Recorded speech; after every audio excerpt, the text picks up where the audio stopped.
بسم اللہ الرحمن الرحیم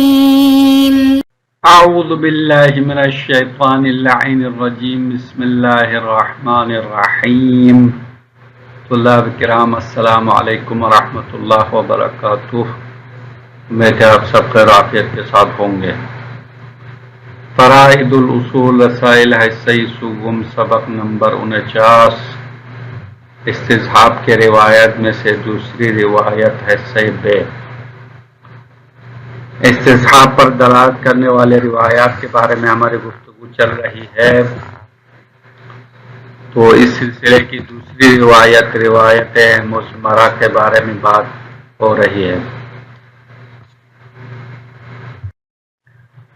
جناب شیخ اس حدیث کے بارے میں فقہ الحدیث، حدیث کے سمجھ بوجھ کے عنوان سے چند مطالب بیان کرنا چاہتے ہیں۔ خود حدیث کی تفصیل اس سے پہلے سبق میں آ چکی ہے، یہاں سے صاحب کتاب اس حدیث کے بارے میں وضاحت فرمانا چاہتے ہیں۔ صاحب کتاب کا کہنا ہے کہ اگر ہم محل شاہد والے جملے پر غور کریں گے تو راوی کے سوال کے بارے میں دو احتمال پائے جاتے ہیں۔ محل استشہاد والا جملہ یہ تھا لأنک کنت علی یقین من طہارتک فشککت ولیس ینبغی لک ان تنقض الیقین بالشک ابدا۔ یہ امام کا جواب ہے۔ اس سے پہلے راوی نے سوال کیا قلت فإن ظننت انہ اصابہ ولم اتیقن ذلک۔ راوی نے یہ سوال کیا کہ مجھے گمان ہوا، مجھے شک ہو گیا کہ کپڑے پر نجاست لگ گئی ہے اور مجھے یقین تو نہیں ہوا، اور تحقیق کرنے کے بعد میں نے کچھ نہیں دیکھا۔ فصلیت فیہ فرأیت ما فیہ، پھر میں نے نماز پڑھ لیا، بعد میں نماز کے بعد پتہ چل گیا کپڑے پر نجاست پہلے سے موجود تھی۔ تو امام نے جواب میں فرمایا تغسلہ ولا تعید الصلاۃ، آپ اس کو دھو لو گے اور جو نماز پڑھی ہے اس کو دوبارہ پڑھنا ضروری نہیں ہے، نماز اعادہ نہیں کرنا ہے۔ تو راوی نے جب اس کی وجہ پوچھی کہ لما ذالک، یہ کیوں نماز اعادہ نہ کرنے کی کیا وجہ ہے، تو امام نے اس کے جواب میں فرمایا لأنک کنت علی یقین من طہارتک فشککت، کیونکہ آپ طہارت پر یقین رکھتے ہیں پھر آپ نے شک کیا۔ اب صاحب کتاب کہتے ہیں کہ اس جواب میں امام نے جو جواب ارشاد فرمایا اس میں یقین سے کیا مراد ہے اور شک سے کیا مراد ہے۔ پہلا احتمال یہ ہے کہ راوی کہتا ہے نماز سے پہلے کپڑوں پر نجاست لگنے کے بارے میں شک ہوا تھا، نماز کے بعد معلوم ہوا جو نجاست نماز سے پہلے مخفی تھی وہ نظر آ گئی ہے۔ اس وقت امام علیہ السلام نے جس یقین کی بات کی ہے، لأنک کنت علی یقین والے جملے میں یقین کی جو بات کی ہے وہ کپڑوں پر نجاست لگنے کے بارے میں شک ہونے سے پہلے طہارت کے بارے میں یقین ہونا مراد ہے۔ کیونکہ نجاست لگنے کے بارے میں شک ہونے سے پہلے نماز پڑھنے والے کو یقین تھا اپنی طہارت کے بارے میں، کپڑوں کے پاک ہونے کے بارے میں یقین تھا، وہ والے یقین مراد ہے۔ اور شک سے مراد نماز سے پہلے لباس پر نجاست لگنے کے بارے میں شک ہونا ہے، اور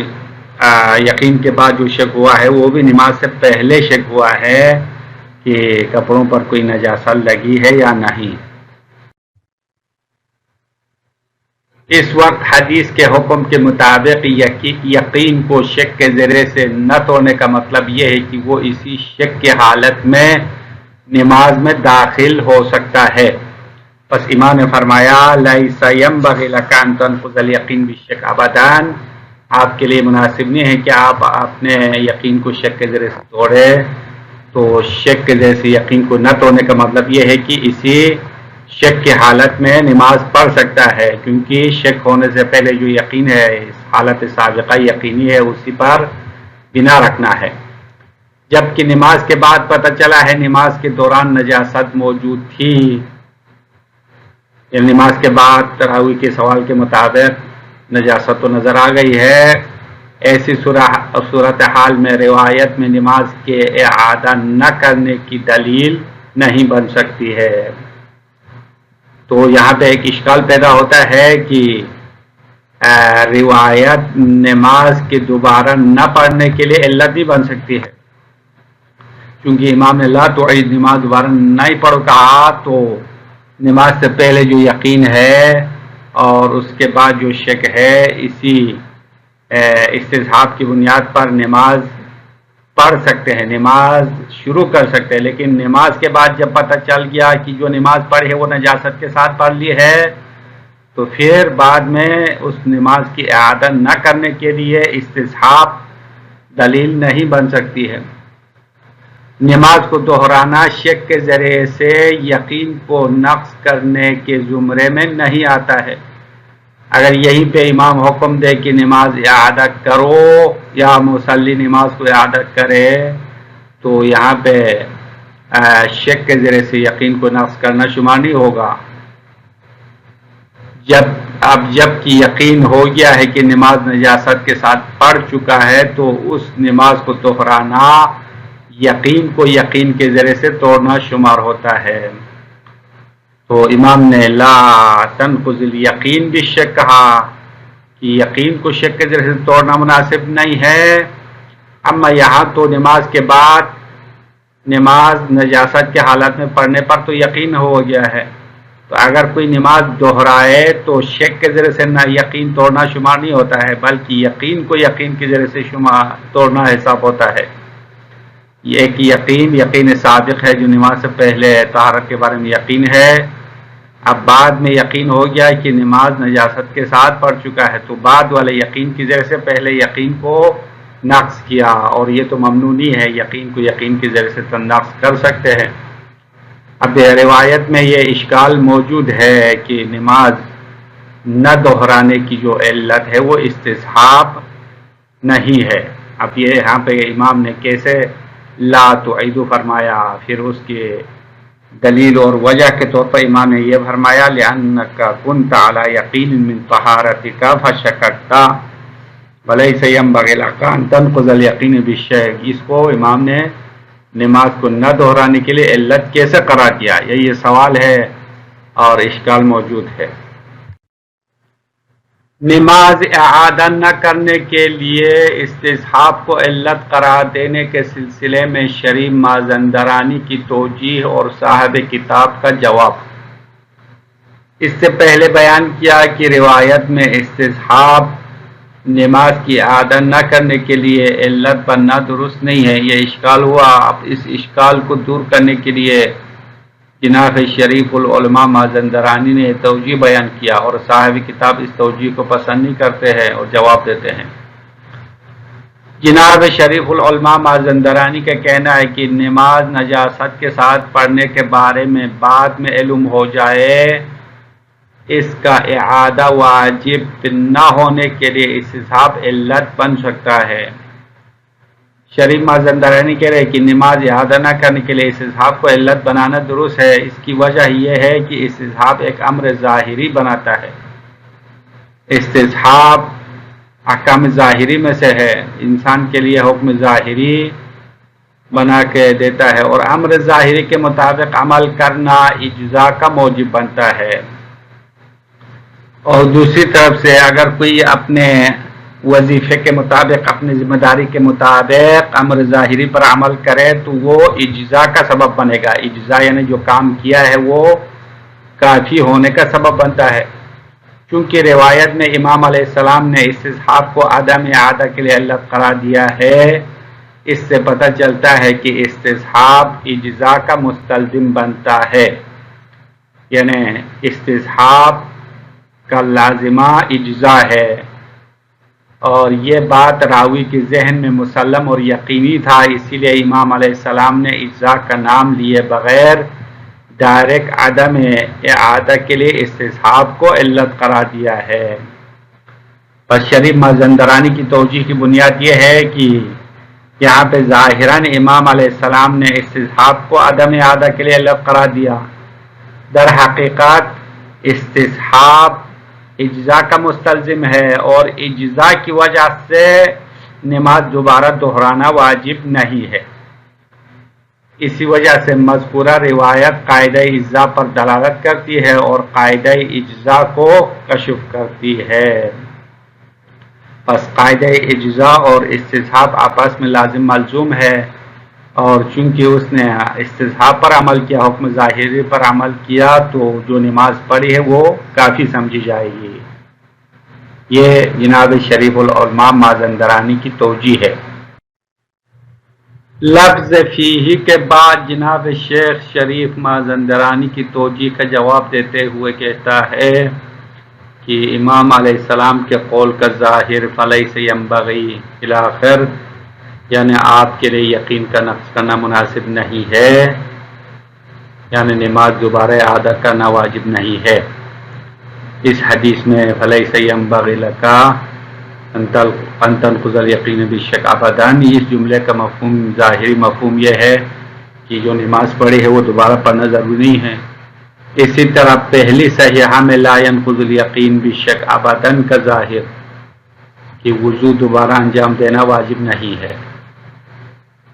تو ان جملوں کا ظاہر یہ ہے کہ خود استصحاب کا تقاضا یہ ہے کہ دوبارہ وضو کا انجام دینا، دوبارہ نماز دہرانا واجب نہیں ہے۔ جواب کا خلاصہ یہ ہے کہ نماز اور وضو کا اعادہ واجب نہ ہونا خود استصحاب کا اثر ہے، قاعدہ اجزاء سے مربوط نہیں ہے۔ اصل جواب یہ ہے کہ جناب شریف مازندرانی نے استصحاب پر عمل کرنا قاعدہ اجزاء کا مستلزم قرار دیا، پھر قاعدہ اجزاء کی بنیاد پر نماز اعادہ کرنا واجب نہ ہونا ثابت کیا۔ تو صاحب کتاب کہہ رہے کہ یہاں استصحاب قاعدہ اجزاء سے کوئی تعلق نہیں ہے،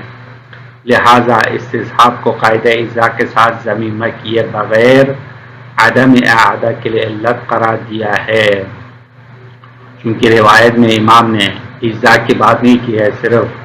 استصحاب کو نماز دوبارہ نہ دہرانے کی علت قرار دیا ہے، حالانکہ استصحاب اعادہ نہ کرنے کے لیے علت واقع ہونا درست نہیں ہے۔ بس اشکال اپنی جگہ برقرار ہے، پر جو اشکال پہلے روایت کے معنی میں پیدا ہوا تھا وہ اشکال اپنی جگہ پر ہے۔ شریف مازندرانی کا جو توجیہ ہے وہ درست نہیں ہے۔ وَأَمَّا فِقْهُ الْحَدِيث، اما حدیث کی وضاحت اور بیان، فَبَيَانُهُ، اس کی وضاحت یہ ہے کہ أَنَّ مَوْرِدَ الْإِسْتِدْلَالِ يَحْتَمِلُ وَجْهَيْنِ، بے شک اس حدیث میں سوال کا مورد یا استدلال کا مورد دو وجہوں کا احتمال دیتے ہیں۔ احدہما، ان میں سے ایک یہ ہے کہ ان یکون مورد السؤال فیہ، اس حدیث میں سوال کا مورد راوی کا مقصد یہ ہے کہ ان رأى بعد الصلاة نجاستاً، اس نے نماز پڑھنے کے بعد نجاست دیکھ لی ہے، یعلم انہا ہی التی خفیت علیہ قبل الصلاة، اور راوی جانتا ہے کہ یہ وہی نجاست ہے کہ جو نماز سے پہلے اس پر مخفی تھی، نماز سے پہلے نظر نہیں آیا تھا، بعد میں نظر آ گئی ہے۔ وحینئذ، اس وقت فالمراد الیقین بالطہارہ قبل ظن الاصابہ، تو امام کے جواب میں فإنک کنت علی یقین فشککت میں یقین اور شک سے مراد کیا ہے؟ تو فرماتے ہیں وحینئذ، اس وقت فالمراد الیقین بالطہارہ قبل ظن الاصابہ، نجاست لگنے کے گمان سے پہلے طہارت کے بارے میں جو یقین ہے وہی مراد ہے۔ والشک، اور شک سے مراد حین ارادت الدخول فی الصلاۃ، نماز میں داخل ہونے کے ارادہ کے دوران جو شک ہوا ہے وہ مراد ہے۔ لیکن عدم نقض ذالک الیقین بذالک الشک، اما اس شک کے جیسے اس یقین کو نہ توڑنا، انما یصلح علتا، بے شک یہ علت بننے کی صلاحیت ہے، لمشروعیت الدخول فی العبادۃ المشروطۃ بالطہارہ مع الشک فیہا، طہارت میں شک ہونے کے ساتھ اس عبادت میں داخل ہونے کی جواز کے لیے علت ہے، وہ عبادت جو طہارت کے ساتھ مشروط ہے، مطلب نماز پڑھ سکتے ہو، اس شک کے ساتھ نماز میں داخل ہو سکتے ہو، یہ مراد ہے۔ وَأَنَّ الْإِمْتِنَاعَ عَنِ الدُّخُولِ فِيهَا نَقْصٌ لِآثَارِ تِلْكَ الطَّهَارَةِ الْمُتَيَقَّنَةِ، اور نماز میں عبادت میں داخل ہونے کا امتناع کرنا، اس سے انکار کرنا، اس طہارت متیقنہ کے آثار کو نقض کرنا شمار ہوتا ہے، کیونکہ امام نے فرمایا فَلَيْسَ يَنبَغِي لَكَ أَن تَنقُضَ الْيَقِينَ بِالشَّكِّ، آپ کے لیے مناسب نہیں ہے کہ آپ شک جیسے یقین کو نقض کریں، تو طہارت متیقنہ کے آثار کو نقض کرنا مناسب نہیں ہے، تو آپ اس کپڑے کے ساتھ نماز پڑھ سکتے ہو۔ لا لعدم وجوب الاعادہ علی من تیقن انہ صلی فی النجاسہ، نہیں کہ یہ عدم نقض یقین بالشک علت نہیں بننے کی صلاحیت نہیں ہے عدم وجوب اعادہ کے لیے، یعنی لا یصلح علتا، یعنی یہ علت بننے کی صلاحیت نہیں ہے لعدم وجوب الاعادہ، نماز اعادہ واجب نہ ہونے کی علت نہیں بن سکتی ہے علی من تیقن انہ صلی فی النجاسہ، اس شخص کے لیے جس کو یقین ہوا ہے کہ وہ نجاست میں نماز پڑھ چکا ہے، اس کے لیے دوبارہ نماز پڑھنا واجب نہ ہونے کی علت نہیں ہے، کما صرح به سید الشارح للوافیہ، جیسا کہ اس بات کی شارح وافیہ نے جناب فاضل تونی نے وضاحت کی ہے۔ اذ الاعادۃ لیس نقضا لاثر طہارۃ المتیقنہ بالشک، کیونکہ نماز کا دوبارہ پڑھنا شک کے ذریعے سے طہارت متیقنہ کے آثار کو نقض کرنا حساب نہیں ہوتا ہے، بل ہوا نقض بالیقین، بلکہ نماز دہرانا یقین کو یقین کے ذریعے سے نقض کرنا شمار ہوتا ہے، بناء علی ان من آثار حصول یقین بنجاست الثوب حین الصلاۃ ولو بعدها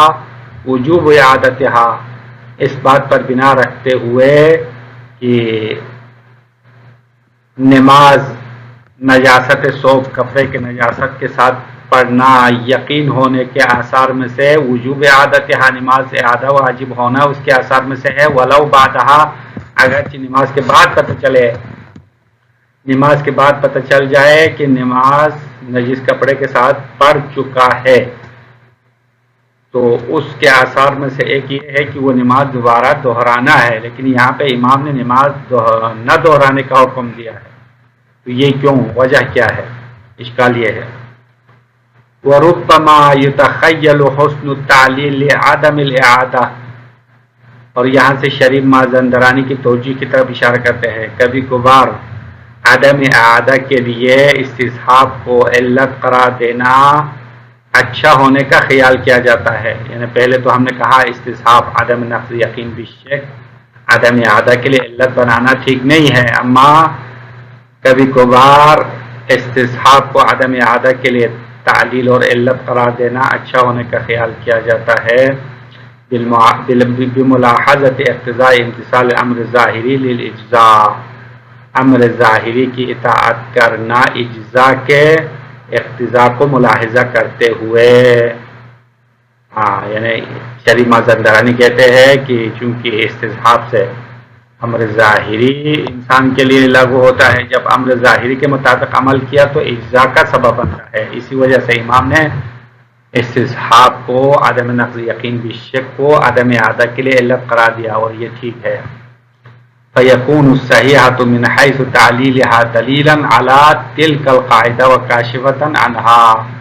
پس روایت صحیحہ عدم اعادہ کی علت قرار دینے سے روایت صحیحہ دلیل بنتی ہے علی تلک القاعدہ، اس قاعدہ اجزاء پر، قاعدہ اجزاء کے لیے یہ دلیل ہے، یعنی